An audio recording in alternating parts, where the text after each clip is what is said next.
لحمه حلال ولا حرام؟ لحم خنزير؟ لا ده مكتوب عليه حلال هنا ايه. قصدك على الذبح يعني؟ في هنا محلات جزاره عربيه احتلت ايطاليا، ففي كل بلد في محلات جزاره اسلاميه بيبقوا كاتبين على اللحمه حلال. مذبوحه فين بقى مذبوحه منين؟ احنا بنروح ناخد من عندهم اللحمه اللي هي حلال وبنقوم مسمين عليها. انما تقول له شفتها وهي بتتذبح يا سوسه، اقول لك لا ما شفتهاش وهي بتتذبح، بس احنا بنجيب اللحوم من هناك. بس كيلو اللحمه غلي، بدل ما كان ب9 بقى ب12. اما نعمل بقى سندوتش يوم الوداع، هنحط شويه لانشون. سندوتش يا نهار اسود جبنه رومي، نهار ابيض.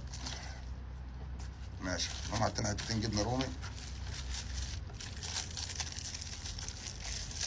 ايه مش هقدر اطلع عليه. اهي اهي اهي. نقوم جاي حاطين 4 خرط جبنه رومي كده، حلو قوي.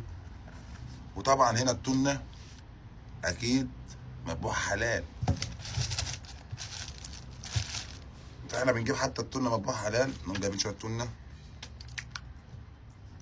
تقوم حاططها كده، الصلاه على النبي. تقوم عامل لك احلى سندوتش وتقعد تاكل وتسمي الله. اللحمه هنا يا صاحبي في جزارات حلال، بس الله اعلم بيذبحهم فين، انا ما بشوفش.